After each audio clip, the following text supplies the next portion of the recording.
मेरी बहन का पति कोरोना की वजह से मर गया तो मैंने सोचा कि अपनी बहन को घर ले आऊँगी और उसका अच्छे से ख्याल रखूँगी। लेकिन मेरी बहन ने मना कर दिया और कहने लगी मुझे अपने पति के घर में ही रहना है, मुझे उसकी यादों के सहारे जीना है। वो नहीं आई तो मैं अपने घर चली आई। एक दिन मेरी बहन की पड़ोसी ने फ़ोन किया और कहने लगी कि अपनी बहन को ले जाइए, नहीं तो उसकी जेठानी आपकी बहन का खून बेचकर बहुत सारे पैसे कमाती है। मैं अपनी बहन के घर पहुंची। वो बहुत बुरी हालत में लेटी हुई थी। जब उसे डॉक्टर के पास ले गई तो मेरे रोंगटे खड़े हो गए, क्योंकि वो लोग मेरी बहन के साथ। मेरा नाम साक्षी है। मेरे घर में 4 लोग ही रहते हैं। मेरी माँ है, एक बहन है और छोटा सा एक भाई है। मेरे पापा के 2 साल पहले एक्सीडेंट हो गया, जिसके कारण वो इस दुनिया में नहीं रहे। हम लोग पर दुखों का पहाड़ टूट पड़ा है। बहुत गरीबी आ गई थी।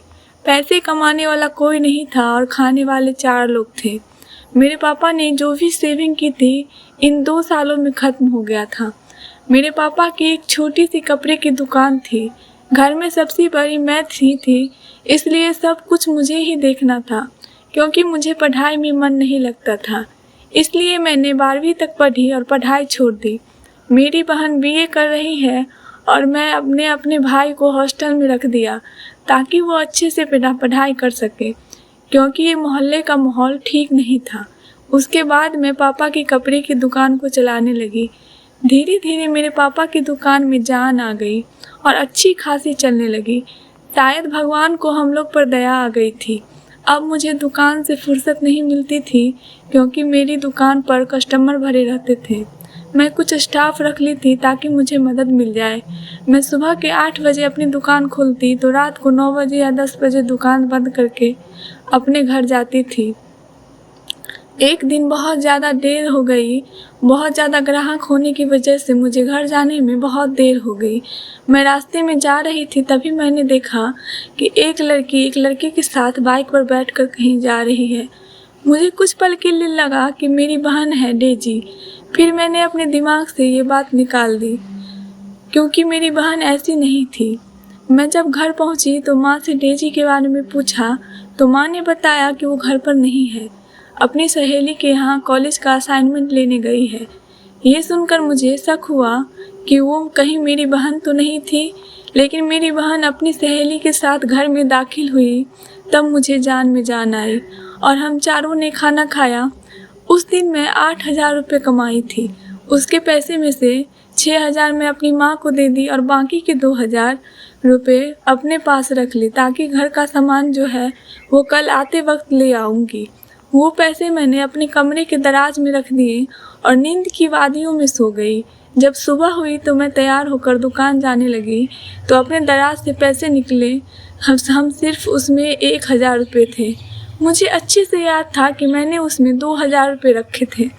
मेरा मन हुआ कि माँ से जाकर पूछूं, लेकिन फिर इतना इरादा बदल लिया और चली गई। दूसरे दिन जब मैं दुकान से वापस आई तो 4,000 रुपये कमाई थी। मैंने उसे दराज में रख दिया। अगली सुबह वहाँ से पैसे फिर से गायब थे। मैं अपनी माँ से पूछी तो वो बोली कि मुझे ज़रूरत होती तो मैं तुमसे मांग लेती, और मैं अपनी बहन पर तो सब कर ही नहीं सकती थी, क्योंकि उससे बचपन से जानती थी। मैं बहुत परेशान रहने लगी थी, क्योंकि अब रोज़ रोज़ यही होने लगा था। एक दिन मैंने प्लान बनाया और दराज में पैसे रखकर लाइट ऑफ कर दी और सोने का नाटक करने लगी।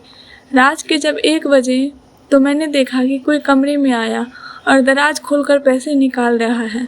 मैं लाइट जलाई तो मेरे पैर तले ज़मीन खिसक गई, क्योंकि वो चोर कोई और नहीं, मेरी बहन ही थी। मैं उसको बोली कि तुम्हें पैसों की क्या ज़रूरत है? अगर है भी तो मुझसे मांग लेती, चोरी करने की क्या ज़रूरत थी?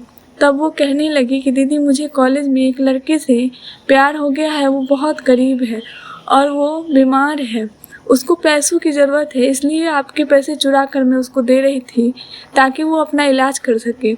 उसकी बात सुनकर मुझे बहुत गुस्सा आया। वो पहले मुझसे ये बात इसलिए नहीं बताई क्योंकि मैं प्यार के सख्त खिलाफ थी। मेरी बहन बहुत रोने लगी, उसके आंसुओं की धारा बहने लगी और कहने लगी कि मैं अगर राजीव से शादी नहीं करूँगी तो मर जाऊँगी। मुझे उसकी बात सुनकर रोना आ रहा था। मैं उसको बहुत समझाई कि देखो, वो लड़का बहुत गरीब है, उसके पास इलाज करने के लिए पैसे नहीं है तो वो तुम्हारी ख्वाहिश कैसे पूरी करेगा। लेकिन वो नहीं मानी क्योंकि बहुत ज़्यादा ज़िद्दी थी मेरी बहन। एक दिन मैं अपनी माँ को बोलती हूँ कि डेजी की शादी करवा दो। मेरी माँ कहने लगी कि पहले तुम शादी कर लो, उसके बाद डेजी का शादी करवाएंगे। मैं बोली कि नहीं माँ, मुझे अभी बहुत आगे तक जाना है। एक मॉल खोलूँगी, मेरा ये सपना है। पहले आप डेजी की शादी ही कर लें। माँ बोली कि ठीक है, तुम्हारी नज़र में कोई अच्छा लड़का है तो बताओ। मेरे नज़र में एक ही लड़का था, राजीव, जिसे मेरी बहन पसंद करती थी। राजीव को बोली कि वो रिश्ता लेकर मेरे यहाँ आए तो वो मान गया और दूसरे दिन अपने माँ पापा और अपनी भाभी के साथ हमारे यहाँ वो लोग बहुत निचले वर्ग के थे। उनको अच्छे से बोलना बैठना कुछ भी नहीं आता था, ना अच्छे संस्कार। मेरी माँ को ये बिल्कुल भी पसंद नहीं आया। मेरी माँ बोली कुछ दिनों बाद सोच कर बताएंगे।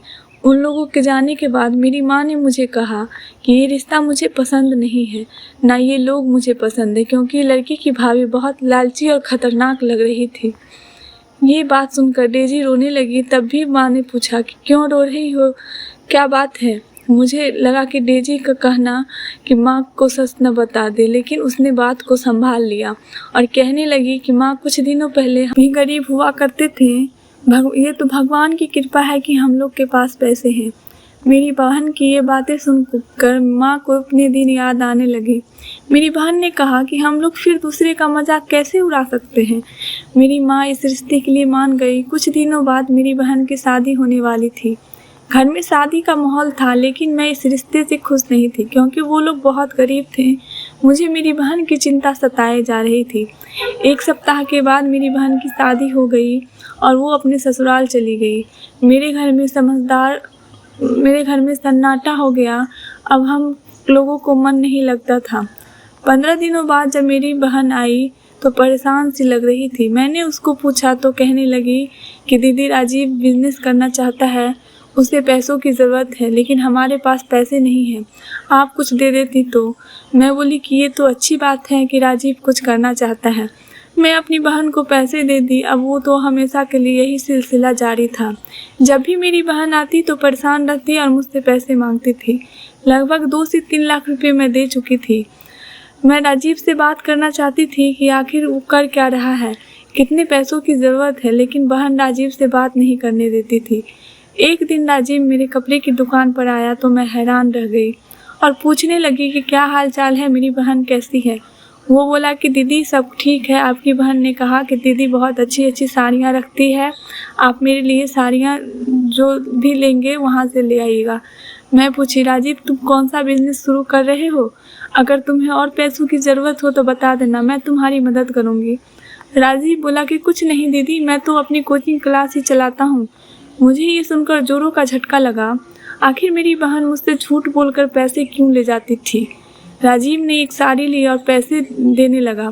पैसे उससे नहीं लिए क्योंकि वो मेरी बहन का पति था, लेकिन वो काउंटर पर पैसे रखकर चला गया। एक दिन मेरी बहन ने हम लोगों को दावत दी। हम लोग अपनी बहन के यहाँ गए। हम लोग वहाँ गए तो देखकर दंग रह गए, क्योंकि मेरी बहन के घर में सुर्खियाँ लग रही थी, ना फर्नीचर था, कोई भी सामान ढंग का नहीं था। मैं तो देखकर दंग रह गई।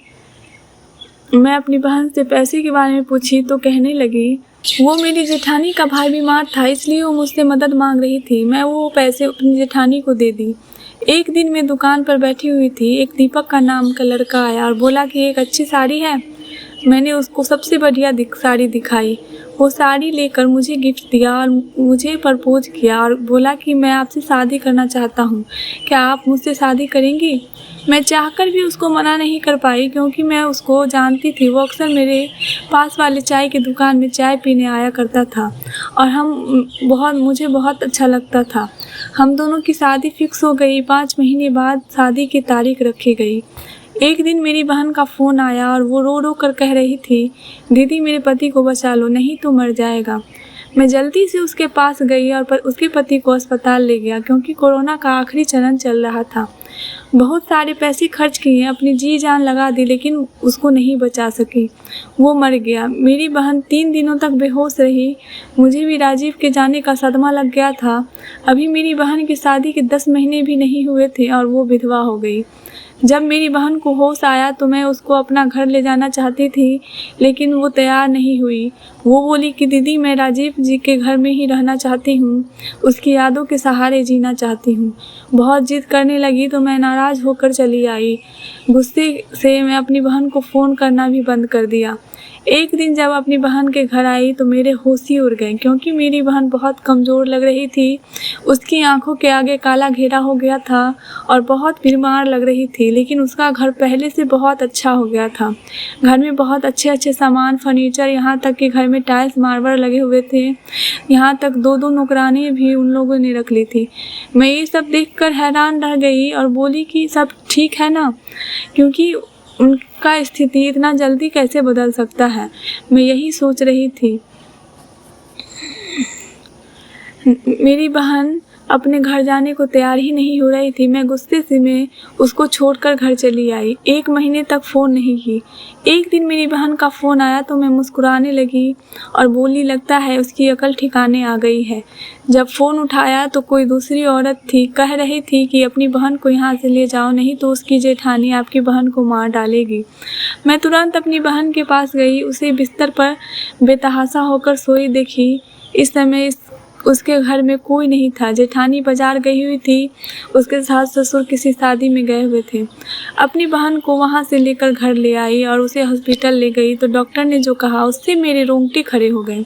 डॉक्टर ने बताया कि आपकी बहन का खून निकाला जा रहा था और शरीर के अंग भी निकाले जा रहे थे। अब इनको अच्छे से ख्याल रखिए, खून बनने में समय लगेगा। ये सब सुनकर मुझे बहुत रोना आ रहा था, क्योंकि मैं अपनी बहन की ऐसी हालत नहीं देख सकती थी।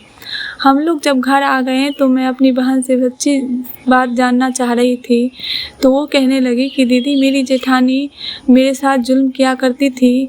जब राजीव थे तब वो मुझसे पैसे मांगती थी और जब उनके जाने के बाद वो मुझे धमकाया करती थी कि अगर तुम अपना ब्लड नहीं बेचोगी तो मैं राजीव के कमरे से तुमको निकलवा दूंगी। मैं अपने सोचों में गुम थी कि तभी दरवाज़ा खटखटाने की आवाज़ आई। मैं जाकर देखी तो हक्का बक्का रह गई, क्योंकि दरवाजे पर सचिन खड़े थे और उनके पीछे मेरी बहन के पति राजीव। मैं उसको देखती रह गई। ये कैसे हो सकता है? मरा हुआ इंसान कैसे जिंदा हो सकता है? वो लोग अंदर आए तो मेरी बहन देखी तो खुशी से मारे राजीव के गले से लिपट गई और ज़ोर ज़ोर से रोने लगी। तब सचिन ने मुझे सारी सच्ची बात बताई कि डेजी की जेठानी बहुत लालची और बदमाश औरत है। वो हमेशा डेजी से पैसे लेना चाहती थी और बोलती थी कि पैसे नहीं दोगी तो राजीव को तुम्हारे खिलाफ भड़का दूंगी और तुम्हें घर से बाहर फेंक दूंगी। इसलिए डेजी अपनी बहन से पैसे लेकर अपनी जेठानी को दिया करती थी। उसकी जेठानी ये बात समझ गई थी कि जब तक राजीव जिंदा है वो डेजी की ढाल बनकर रहेगा। इसलिए उसने ये प्लान बनाया कि राजीव को मार दिया जाए। वो राजीव को नींद की दवाइयाँ का डोज ज़्यादा से ज़्यादा देकर राजीव को बेहोश कर दी और कोरोना का झूठा रिपोर्ट बनवा कर सबको दिखा दिया। उसने घोषित करवा दी कि राजीव इस दुनिया में नहीं रहा। जब चिता में आग लगाने की बारी आई तो सचिन ने बड़ी चालाकी से राजीव को वहाँ से उठा लिया और आग लगवा दी। उसकी जेठानी को पुलिस के हवाले कर दिया था। मैंने राजीव के मम्मी पापा को बुला लिया और वो भी अपने बेटे को देखकर दंग रह गए और खुशी से रोने लगे। हम लोगों ने उन्हें सारी सच्चाई बता दी थी। उन लोगों को बहुत बड़ा झटका लगा कि उनकी बहू ने कितनी नीच हरकत की है। वो लोग भी बोले कि जो सज़ा मिलेगी वो मंजूर है। डेजी और राजीव खुशी खुशी अपने घर चले गए। मेरी भी शादी सचिन से हो गई। वो भी बहुत अच्छे पति साबित हुए। वो मेरा बहुत अच्छे से ख्याल रखता है। तो दोस्तों, कभी भी किसी के साथ बुरा ना करें, बुरा का परिणाम बुरा ही होता है। आपको ये कहानी कैसी लगी हमें कमेंट में ज़रूर बताएं। लाइक करें और शेयर करें। ऐसी ही कहानियों के लिए हमें सब्सक्राइब ज़रूर करें। धन्यवाद दोस्तों।